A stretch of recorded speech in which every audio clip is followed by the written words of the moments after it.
Hey everyone, welcome or welcome back to my channel. If you're new to this channel, hello, my name is Shagun and you're watching Learn with Shagun. So, someone just requested this Fischer-Tropsch reaction on my channel 2 days ago. The name of the reaction is kind of tongue twister itself. So, this Fischer-Tropsch reaction was given by Franz Fischer and Hans Tropsch in 1925. This reaction has a great significance in industrial purposes. So Fischer-Tropsch process is a catalytic chemical reaction in which carbon monoxide and hydrogen, are converted into hydrocarbons of various molecular weights. Carbon monoxide and this hydrogen, they are to be taken from the syn gas, the synthetic gas. Usually all of snow की synthetic gas कैसे बनता है, हमारे पास crude या कुछ भी जो unfiltered feed stock होता है, जैसे कि कोल है या कुछ है, उसमें से फिर हम वो जो सॉलिड प्रोडक्ट होता है उसमें से फिर हम लिक्विफाई करके सिन गैस बनाते हैं ना. तो सिन गैस के अंदर से फिर हम कार्बन मोनोऑक्साइड और हाइड्रोजन लेते हैं. सिन गैस का कॉन्सेप्ट तो सबको पता ही होगा, सभी पढ़ के आए हैं छोटी क्लासेस में. अभी देखो, ये जो होता है कार्बन मोनोऑक्साइड और हाइड्रोजन जो होता है, इसे कन्वर्ट किया जाता है फिशर-ट्रॉप्श रिएक्शन में हाइड्रोकार्बन्स के अंदर. अब हाइड्रोकार्बन जो है वो एक ही तरीके के नहीं होते हैं, अलग अलग मॉलिक्यूलर वेट्स के हाइड्रोकार्बन्स आपको इसके रिजल्ट में मिलेंगे. और क्या है ये? Catalytic chemical reaction. Just because this catalyst provides the surface for this reaction to happen, this reaction is literally not possible without this catalyst. Okay, so let us see the general statement of the reaction or general reaction.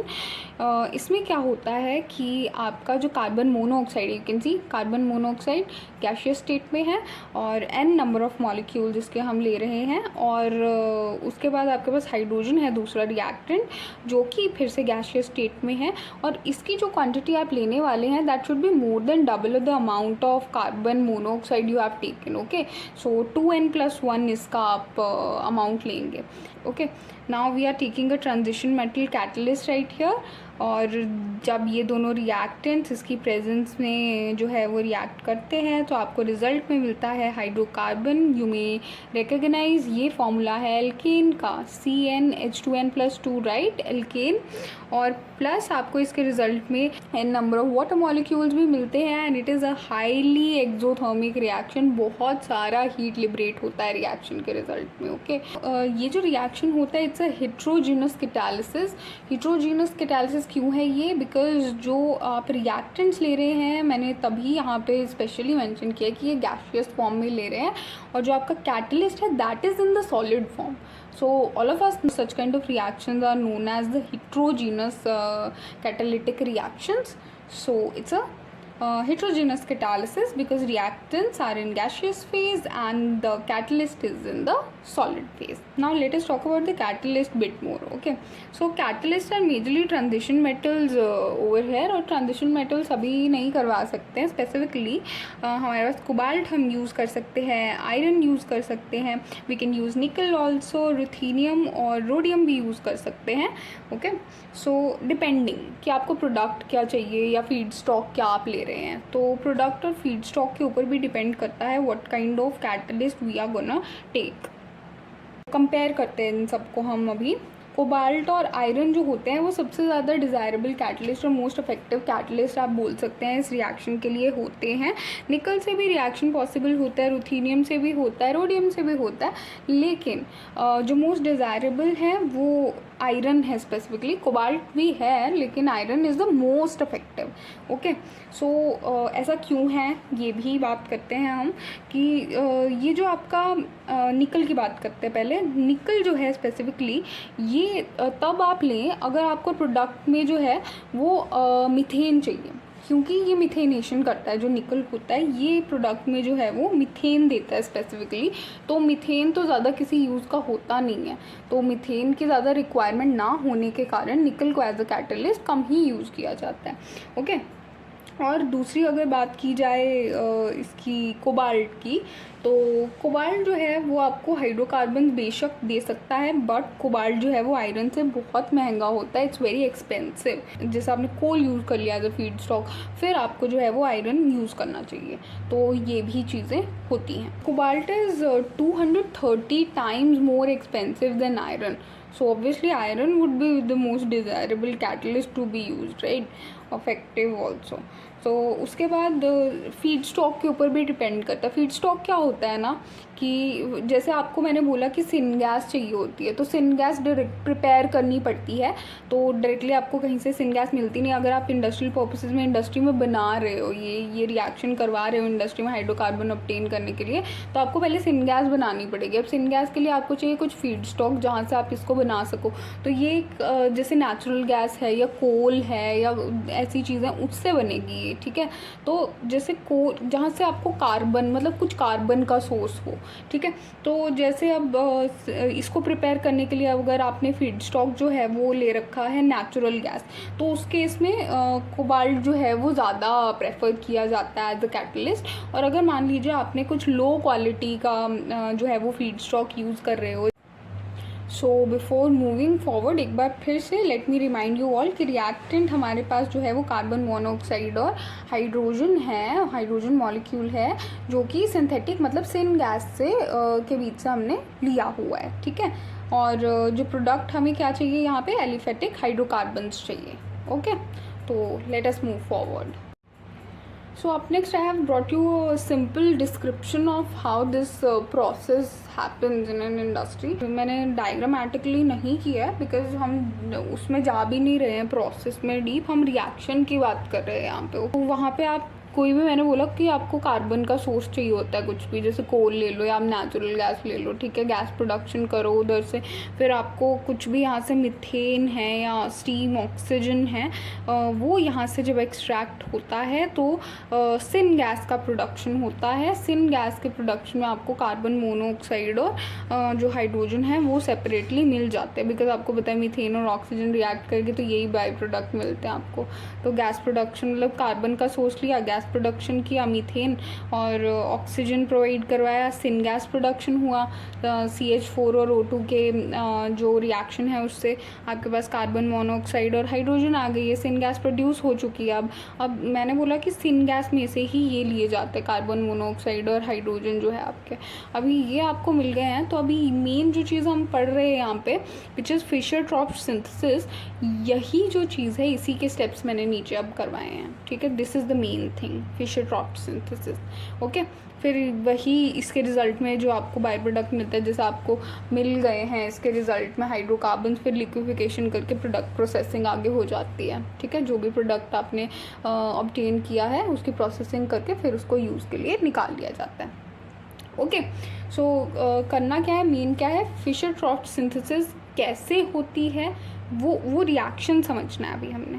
तो उसके लिए I have create, और one more thing कि ये जो फिशर-ट्रॉप्श synthesis होती है ना, इसके लिए भी रिएक्टर्स यूज़ किए जाते हैं, अलग अलग तरीके के रिएक्टर्स यूज़ किए जाते हैं फीड स्टॉक के अकॉर्डिंग कि कौन सा फीड स्टॉक यूज़ कर रहे हो आप. मैंने बताया था ना पहले फीड स्टॉक के बारे में, तो उसके बेसिस पे अलग अलग रिएक्टर्स यूज़ किए जाते हैं. 3 तरीके के बेसिकली रिएक्टर्स होते हैं, जैसे स्लरी बेड रिएक्टर यूज़ किया जाता है industries, fluidised bed reactors use किए जाते हैं, फिक्स्ड बेड रिएक्टर्स यूज़ किए जाते हैं. तो उनके अंदर, रिएक्टर्स के अंदर ही ये वाला जो आगे मैं प्रोसेस बताऊंगी ये स्टेप्स में वो होता है. ओके, तो ये मेन चीज़ है, इसी को अब हम आगे पढ़ेंगे. अभी हम स्टेप्स डिस्कस करते हैं. तो बेसिकली 6 स्टेप्स हैं. तो step number 1 is the associative absorption of carbon monoxide. अब जो भी कैटलिस्ट हमने ले रखा है, ठीक है, कैटलिस्ट जो होता है उसके ऊपर एब्जॉर्ब करते हैं. 12th का सरफेस केमिस्ट्री अगर आपको याद आ रहा हो तो उसमें एब्जॉर्प्शन पढ़ा होगा आपने सरफेस केमिस्ट्री में, जिसमें कैटलिस्ट के ऊपर है ना, हैबर्स प्रोसेस में भी पढ़ा है ना ये वाला एब्जॉर्प्शन, कि कोई भी कैटलिस्ट होता है उसके ऊपर रिएक्टेंट्स आके एब्जॉर्ब होते हैं. बता देती हूँ मैं. जैसे मान लो कि ये है, ये मान लो कि कैटलिस्ट लिया हुआ है, इतना मैंने कैटलिस्ट लिया हुआ है, ये कैटलिस्ट का सरफेस है. अभी इसके ऊपर क्या होगा कि जो भी मेरा रिएक्टेंट है वो आकर इसके ऊपर अटैच हो जाएगा, ठीक है. एब्जॉर्ब मतलब अटैच हो जाएगा, परमानेंटली पक्का बॉन्ड नहीं बना लेता है लेकिन बॉन्ड बना लेता है थोड़ा सा अटैच होने के लिए. अब जैसे कि वंडरवॉल फोर्सेस होते हैं, कुछ उस तरीके की वीक फोर्सेस, जैसे फर्स्ट स्टेप है कि एसोसिएटिव एडजॉर्प्शन होगा कार्बन मोनोऑक्साइड का। तो कार्बन मोनोऑक्साइड क्या करता है कि यहाँ पे आके, मान लो ये कार्बन मोनोऑक्साइड है, ये कैप ये यहाँ पे आके इसके ऊपर अटैच हो गया, ठीक है, टेम्परेरली। अब ये जो कार्बन मोनोऑक्साइड है, सेकेंड स्टेप में देखिए कि स्प्लिटिंग ऑफ कार्बन मोनोऑक्साइड की बात की गई है। सेकेंड स्टेप में क्या होगा कि कार्बन मोनोऑक्साइड स्प्लिट हो जाएगा। अब कार्बन मोनोऑक्साइड के अंदर क्या होता है, कार्बन एंड ऑक्सीजन। तो मान लो ये कार्बन है और इसके अंदर ऑक्सीजन था अटैच, वो ऑक्सीजन इससे अलग हो गया, ठीक है। Now splitting of carbon monoxide का बॉन्ड हो गया। Now third step is the dissociative adsorption of hydrogen. तो हाइड्रोजन का डिसोसिएटिव एडजॉर्प्शन, मान लो कि ये आपके पास हाइड्रोजन मॉलिक्यूल है, ये हाइड्रोजन मॉलिक्यूल यहाँ पे आया, ठीक है, ये भी एडजॉर्ब हो गया। अभी इसके ऊपर रिएक्टेंट है ना, ये भी हमने क्या बात की थी, सिन गैस में से कौन कौन लेंगे हम, कार्बन मोनोऑक्साइड और हाइड्रोजन। तो कार्बन मोनोऑक्साइड तो स्प्लिट हो गई इधर आके, अभी ये हाइड्रोजन का मॉलिक्यूल आया है, ठीक है। अब क्या होगा कि ट्रांसफ़र, और हाइड्रोजन के मॉलिक्यूल्स भी हम 2 लेते हैं, क्योंकि हमारे पास जो है वो हमने बोला था हमेशा कि डबल और मोर than double the quantity of carbon monoxide हमें हाइड्रोजन लेनी है। रिएक्शन इक्वेशन में पढ़ा था ना। तो लीजिए एक और जो है वो मॉलिक्यूल यहाँ पे हाइड्रोजन का आ गया है। अब क्या होगा कि नेक्स्ट स्टेप में आप देखो कि डिसोसिएटिव एडजॉर्प्शन ऑफ हाइड्रोजन के 2 मॉलिक्यूल्स तो हो गया। Then in fourth step transfer of 2 hydrogens to oxygen to yield H2O। अब ये जो ऑक्सीजन स्प्लिट हो गया था कार्बन मोनोऑक्साइड से, एक हाइड्रोजन मॉलिक्यूल क्या करेगा, इसके साथ आकर बॉन्ड बना लेगा, ठीक है, और वो क्या बन जाता है फिर, 2 हाइड्रोजन एंड 1 ऑक्सीजन, वाटर बन जाता है ना। तो नेक्स्ट स्टेप में क्या होगा, ये वाटर यहाँ पे बन गया है। अब यहाँ पे इन मॉलिक्यूल्स ने आपस में रिएक्ट करके यहाँ पे वाटर बना ली है, कैटलिस्ट के सरफेस के ऊपर ही, ठीक है, अटैच होते हुए ही। अब क्या होगा, स्टेप नंबर 5 में डिसॉर्प्शन ऑफ वाटर होगा। मतलब ये जो वाटर बन रखा है यहाँ पे, ये यहाँ से डिसॉल्व मतलब कि डिटैच होकर चला जाएगा, ठीक है। अभी यहाँ पे क्या बच गया, कैटलिस्ट के सरफेस के ऊपर आपके पास एक तो कार्बन बचा, कार्बन मोनोऑक्साइड का, है ना, और एक बचा हाइड्रोजन मॉलिक्यूल। 2 दिए थे हाइड्रोजन मॉलिक्यूल, तो एक ही बच गया। अब ये दोनों भी आपस में बॉन्ड बना लेंगे और ये भी CH2 बन जाएगा यहाँ पे, ठीक है। 2 हाइड्रोजन जो हैं वो एक कार्बन के साथ CH2 यील्ड कर देंगे यहाँ पे। और इस तरीके से दोबारा से जब यहाँ पे कार्बन मोनोऑक्साइड और हाइड्रोजन बार बार, अब ये एक बार तो होता नहीं क्योंकि कितने सारे हैं ना वहाँ पे। अब कैटलिस्ट का सरफेस भी इंडस्ट्रीज़ में ज़्यादा यूज़ किया गया है, बहुत सारा जो है वो रिएक्टेंट यूज़ किया गया है, तो बार बार ये प्रोसेस रिपीट होगा। यहाँ पे बहुत सारे CH2 आके गैदर होते रहेंगे। ये प्रोसेस जो ये स्टेप्स थे सारे, ये दोबारा रिपीट हुए, एक और CH2 आके यहाँ पे हो गया। अब ये भी आपस में क्या होंगे, प्रॉक्सिमिटी में आएंगे, तो इनकी भी आपस में बॉन्ड इस्टेब्लिश हो जाएगी, जिससे कि क्या, कार्बन कार्बन की बॉन्ड इस्टेब्लिश हो जाएगी, जिससे कि क्या होगा, ये जो चेन बढ़ती जाएगी। फिर अगर आपकी ये जो चेन है हाइड्रोकार्बन की, ये बढ़ती गई, तो आपके पास एक बड़ी चेन यहाँ पे एलिफैटिक हाइड्रोकार्बन की क्रिएट हो जाएगी, और इस तरीके से आपको एक एल्केन या कोई भी हाइड्रोकार्बन मिल जाएगा। चेन प्रोपगेशन हो गई एक बार, जितनी लिमिट में चेन प्रोपगेशन होनी थी या कंडीशंस जितनी फेवरेबल थी उसके अकॉर्डिंग हो गई आपकी यहाँ पे चेन प्रोपगेशन। सर्टेन टाइम क्या होगा कि इसका भी, हाइड्रोकार्बन का भी डिसॉर्प्शन हो जाएगा कैटलिस्ट या मेटल सरफेस के ऊपर से। आयरन ले रखा है, आयरन के ऊपर से इसका डिसॉर्प्शन हो गया, ये बन के निकल लिए इसके ऊपर से।